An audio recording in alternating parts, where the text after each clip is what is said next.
Hello everyone, आप सभी का एक बार से फिर से स्वागत है हमारे नए व्लॉग में। तो हम कुछ दिन पहले गए थे अपने सिस्टर के घर जो दिल्ली में है, और दिल्ली जाने के बाद हम लोग प्लान कर रहे थे नेशनल जूलॉजिकल पार्क, राष्ट्रीय प्रणाली उद्यान दिल्ली। भारत के सबसे प्रमुख और सबसे बड़े चिड़ियाघरों में से एक ये दिल्ली के पुराने किले और पुराना किला के पास स्थित और बच्चों और परिवारों के लिए एक लोकप्रिय घूमने की जगह है नेशनल जूलॉजिकल पार्क। और हम लोगों ने डिसाइड किया कि हम यहाँ पर जाकर जो है वो बच्चों का थोड़ा सा एंटरटेनमेंट करें, और चिड़ियाघर में जाके इनको कौन कौन से जो ये अपने बुक्स में या फिर कहीं और इन्होंने कुछ पशु और पक्षियों के नाम देखे हैं उनको दिखाने के लिए। तो हम पहुंच चुके हैं national zoological park. National zoological park जो है वो 1959 आम जनता के लिए 1 नवंबर 1959 में ये खुला था, जिसका लगभग जो क्षेत्रफल है वो 176 एकड़ में माना जाता है। इसे भारत सरकार के पर्यावरण एवं वन एवं जलवायु परिवर्तन मंत्रालय द्वारा संचालित किया जाता है। और यहाँ कौन कौन से जानवर हैं, और इस चिड़ियाघर में भारत और विश्व देशों से कई दुर्लभ और रोचक जानवर पाए जाते हैं, जैसे कि शेर, बाघ और सफ़ेद बाघ, एशियाई हाथी, गैंडा, दरियाई घोड़ा, बारहसिंघा, जिराफ, ज़ेब्रा, विभिन्न प्रकार के हिरण और सरीसृप, सांप, मगरमच्छ, रंग बिरंगे पक्षी। यहाँ जानवरों को प्राकृतिक वातावरण जैसा माहौल देने की कोशिश की गई है, और इसकी विशेषताएं बहुत सारी हैं। और आप पक्षियों में यहाँ पर देख सकते हैं कि यहाँ पर जो है जब हमने एंटर किया और अपना टिकट लिया, और टिकट लेने के बाद यहाँ पर हम देख सकते हैं बहुत सारी भीड़ है, और यहाँ पर कुछ लोकल ट्रांसपोर्टेशन की सुविधा है, जहाँ आप जो है बैठकर अलग अलग जगह पर अलग अलग पशु पक्षियों को, जानवरों को जहाँ पर वो विस्थापित हैं उनको देख सकते हैं। और हरियाली से भरपूर और साफ सुथरा वातावरण, बैटरी चालित वाहन की सुविधा, बच्चों के लिए शैक्षणिक भ्रमण, वन्य जीव और जागरूकता कार्यक्रम। ये सामान्यतः सप्ताह में एक दिन अक्सर शुक्रवार में बंद रहता है। समय मौसम के अनुसार बदल सकता है। सुबह से शाम तक खुला ये जूलॉजिकल पार्क रहता है। प्रवेश के लिए आपको टिकट लेना पड़ता है, और यहाँ का महत्व जो है वो राष्ट्रीय प्रणाली उद्यान न केवल मनोरंजन का स्थान है, बल्कि यह वन्य जीव संरक्षण और शोध और शिक्षा का भी एक महत्वपूर्ण केंद्र है। यहाँ लोगों को जैव विविधता और वन्य जीवों के महत्व के बारे में जानकारी दी जाती है। और टिकट लेकर आप यहाँ पर जो है वो अलग अलग जीवों के, अलग अलग पशु पक्षियों के यहाँ पर जो है वो साक्षात्कार कर सकते हैं, जिसमें पहाड़ी हिरन जहाँ पर आप देख सकते हैं, सफ़ेद हिरन जो है, श्वेत मृग जिसको बोला जाता है, वाइट हिरन। हम यहाँ पर पहुँचे हैं तो आप यहाँ पर देख सकते हैं स्क्रीन पे कि हाँ, वाइट हिरन, बहुत सारे वाइट हिरन यहाँ पर हैं। कॉन्वेंट स्कूल में बच्चों को जो है वो हमेशा कई तरह के जीवों को दिखाया जाता है, इनके बुक्स में उनके बारे में नॉलेज दी जाती है। तो हम सोच रहे थे कि प्रैक्टिकली एक बार काविन को यहाँ पर विज़िट करवाया जाए। तो काविन और मेरी सिस्टर का बच्चा निकुंज, रीना और वीरभद्र सिंह रुच जो मेरे जीएसडी हैं, हम लोगों ने डिसाइड किया कि एक प्रैक्टिकली इनको विज़िट करवा के जूलॉजिकल पार्क में दिखा देते हैं कौन कौन से जो वन्य जीवों के बारे में ये अपनी पुस्तकों में पढ़ते हैं, उनके बारे में जो है प्रैक्टिकली इनको दिखाया जाए कि वो किस तरह के दिखते हैं, उनका क्या बिहेव रहता है और किस तरह से वो बिहेव करते हैं। तो हमने इन दोनों को प्लान किया कि एटलीस्ट कुछ नॉलेज इनको दी जाए प्रैक्टिकली। तो जूलॉजिकल पार्क में पहुंचने के बाद एंट्रा से लेके एंड तक, मतलब वैसे तो आपको बैटरी वाली जो है वो रिक्शा मिल जाती हैं, बट प्रैक्टिकली या फिर इन वॉक इन जो मज़ा विज़िट करने में है जू में, वो कहीं और नहीं है। यहाँ पर देखिए आप कछुए, जिसमें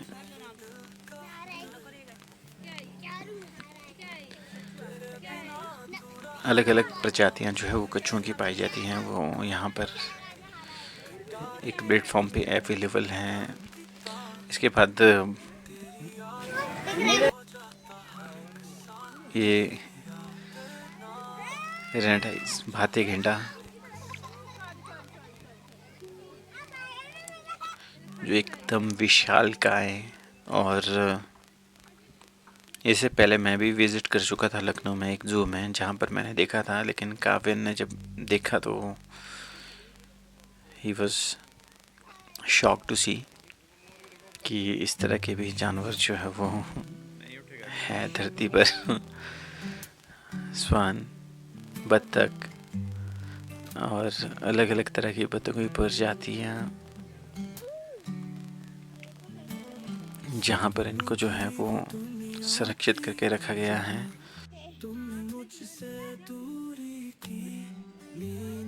एशियाई शेर मुख्य रूप से ये भारत के गिरवन में पाए जाते हैं और झुंड में रहना ये पसंद करते हैं।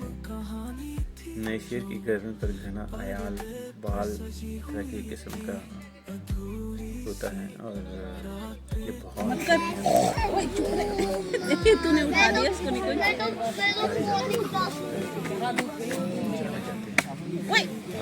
दहाड़ने की बच्चों को चल रही थी, और जितनी जोर से दहाड़ रहे थे वो बच्चे अपने आप में डर गए थे। दूर दूर तक इनके दहाड़ने की आवाज़ जो है वो सुनाई हमको दे रही थी। इस तरह के शेर पहाड़ों में नहीं पाए जाते हैं, लेकिन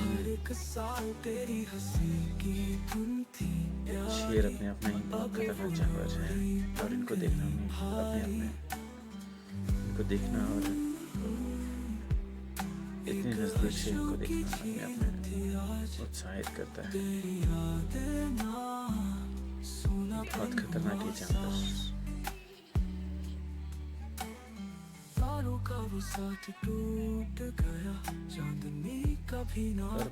एक बात मुझे ये लगा कि यहाँ चिड़ियाघर के अंदर एक पर्टिकुलर स्पेस इनको मिलता है जहाँ ओपन एरिया में इस तरह के जानवर रहते हैं, तो शायद इनको भी तकलीफ होती होगी।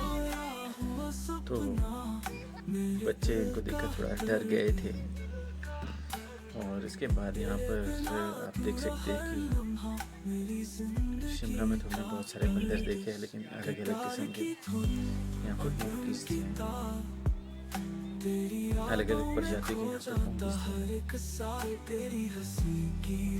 थे, हमने कभी पहाड़ों में नहीं देखे। और ये दरियाई घोड़ा जो एकदम मस्त था,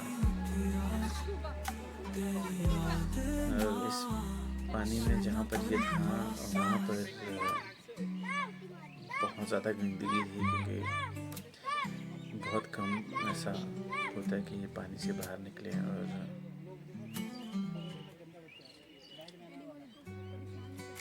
अपना शॉर्ट्स प्रक्रिया और सब कुछ ये इसी पानी में करता है, तो इसलिए सारा का सारा ये पानी जो है एकदम दलदल सा बना हुआ था और बहुत गंदा था, क्योंकि ये जानवर जो है हमेशा गंदगी में रहना पसंद करता है और एकदम सुस्त और मस्त रहता है।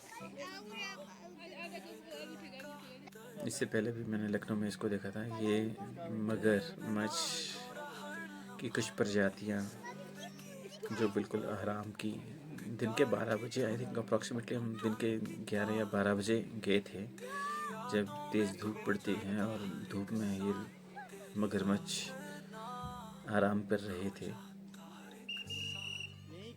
बिल्कुल इनको सेम एटमॉस्फेयर यहाँ पर बनाया गया है, एकदम रेतीला सा फील करवाया गया। यहाँ पर रेत डाली गई है इनके लिए पानी के साथ, ताकि ये सरवाइव कर जाएं और एटलीस्ट इनको वो माहौल मिले जिस माहौल में ये रहते हैं।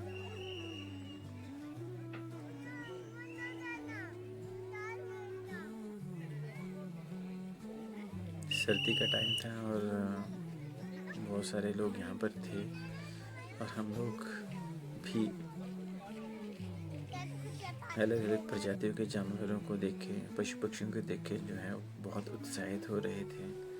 हमारे लिए भी ये एक तरह का एक अलग एक्सपीरियंस था, क्योंकि नॉर्मली आपको सब जगह इस तरह के जानवर देखने के लिए नहीं मिलते।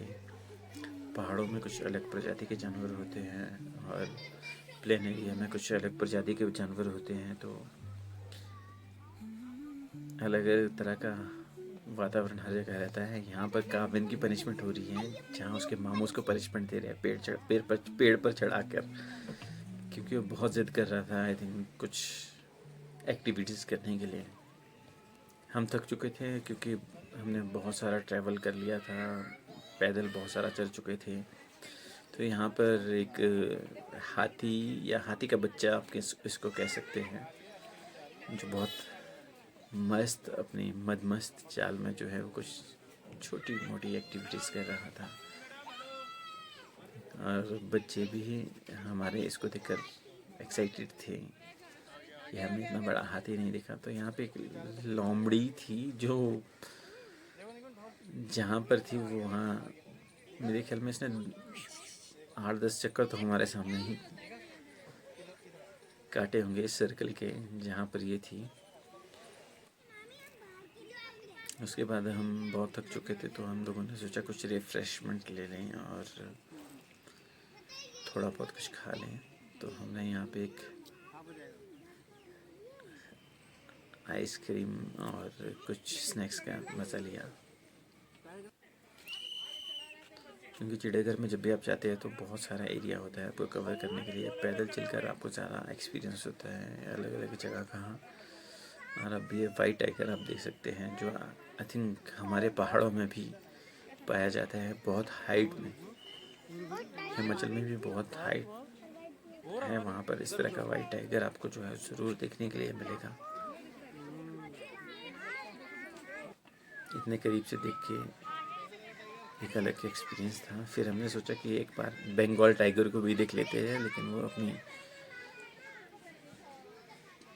दिन भर की एक्टिविटी करके आराम से लेटा हुआ था, तो वो चलते हुए दहाड़ते हुए वो एक्सपीरियंस हमको वहाँ पर नज़र नहीं आया, वो मज़ा हमको नहीं आया उसको देखने का। बंगाल टाइगर भी जो है वो बहुत ज़्यादा खतरनाक होता है। उसके बाद हम आगे बढ़े और यहाँ पर आप देख सकते हैं कि शुतुरमुर्ग जो है वो बहुत बड़ा पक्षी होता है, हमारी सोच से भी ज़्यादा। कि हाँ, हम ने कभी भी इतना बड़ा पक्षी नहीं देखा होगा अपनी लाइफ में, जितना बड़ा शुतुरमुर्ग होता है पहाड़ों में खासकर। बहुत बड़े होते हैं। यहाँ पर एक कंपटीशन हमको देखने के लिए मिला कि शुतुरमुर्ग को जो यहाँ पर चिड़ियाघर वालों ने खाने के लिए कुछ दिया था, तो वहाँ पर मंकी जो है कंपटीशन कर रहा था उसके साथ और उसका खाना छीन के खा रहा था।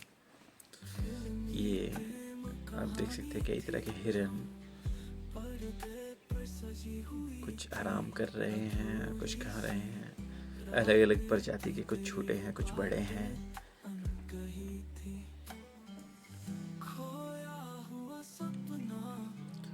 हम लोगों ने ख़ास तौर पे ये बच्चों के लिए प्लान किया था कि ताकि वो कुछ एक्सपीरियंस लें प्रैक्टिकली अपनी बुक्स में, नर्सरी केजी में, जो वो जिन जानवरों को पढ़ के उनका नाम सीख रहे हैं और प्रैक्टिकली उनको देखने की कोशिश करें। और चिड़ियाघर में सब कुछ देखने के बाद हम चल पड़े हैं वापस अपने घर की तरफ। और ये बाहर आने का रास्ता जहाँ से है वहाँ से बहुत ब्यूटीफुल सा यहाँ पर एक पार्क है। और पार्क से निकलने के बाद हम लोगों ने डिसाइड किया कि अब बहुत ज़्यादा जोरों की भूख लगी है, तो यहाँ पे कर्नाटका भवन में जो है साउथ इंडियन खाना बहुत फेमस है। वेटिंग लाइन बहुत ज़्यादा है, आपको खाना खाने के लिए एटलीस्ट 10 से 15 मिनट 20 मिनट या वेट करना होता है, उसके बाद आपका नंबर आता है। लेकिन साउथ इंडियन खाने का जो आप लुत्फ़ जो एंजॉय यहाँ पर ले सकते हो वो कहीं पर आपको नहीं मिलेगा। बहुत ही डिलीशियस और बहुत ही